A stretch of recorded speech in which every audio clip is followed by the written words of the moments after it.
Let's see the question. Question is the distance traveled by a particle moving in a straight line is found to be proportional to the square of the time elapsed. Is it moving with constant speed or constant acceleration? Explain. तो question बोल रहे the distance travel by a particle in a straight line motion found to be proportional to the square of time elapsed. तो जो distance है जो वो move कर रहा है, मान लेते हैं एक्स डिस्टेंस है और वो किसके प्रोपोर्शनल है? To the square of the time elapsed, जो टाइम है उसके स्क्वायर के प्रोपोर्शनल है। ये हमें कंडीशन दी हुई है क्वेश्चन में। तो कंसेप्ट फॉर्मूला जो हम इसमें यूज़ करेंगे कि अगर एक्स शॉर्ट टाइम में कोई रिलेशन हो सकता है, जैसे ए टी प्लस बी, मैं यहाँ कोई एक जनरल रिलेशन लिख रहा हूँ, ये गिवन है। तो अगर यहाँ से हम स्पीड कैलकुलेट करेंगे या वेलोसिटी कैलकुलेट करेंगे तो वो होगी D X upon D T, या एक्सेलरेशन कैलकुलेट करेंगे तो वो होगा D V upon D T, rate of change of velocity, और यह rate of change of displacement velocity. ठीक है, या फिर इसे हम एक्स के टर्म में लिखें तो इसको ऐसे भी लिख सकते हैं D square x upon D T square. इन्हीं का यूज़ करके हम इस क्वेश्चन को एक्सप्लेन करेंगे। ठीक है, तो हमें रिलेशन गिवन है, कंडीशन गिवन है, एक्स प्रोपोर्शनल है टाइम इलेप्स्ड के स्क्वायर के। ठीक है, अगर प्रोपोर्शनल है तो यहाँ से प्रोपोर्शनलिटी की साइन हटाएंगे तो आ जाएगा के टी स्क्वायर, क्योंकि जब प्रोपोर्शनलिटी हटाते हैं तो एक कांस्टेंट आ जाता है, वही मैंने यहाँ पर एक कांस्टेंट लिख दिया।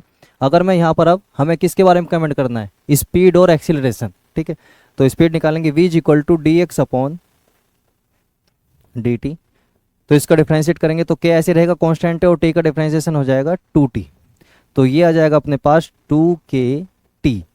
तो क्या स्पीड टाइम पे डिपेंड कर रहा है? बिल्कुल कर रहा है। v में क्या आ रहा है? t आ रहा है, मतलब वो टाइम पे डिपेंड कर रहा है। तो यहां पर लिख देंगे speed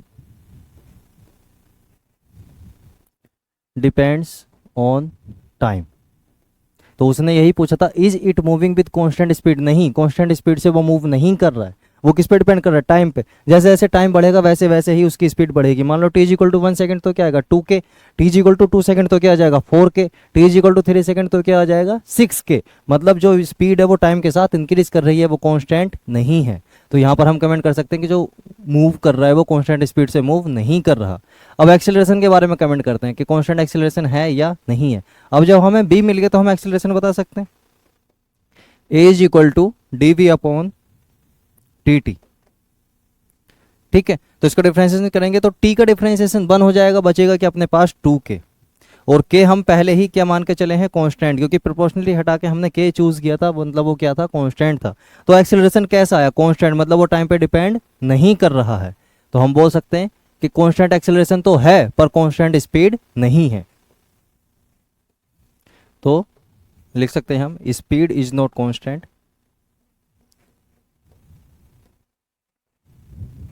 but acceleration is constant.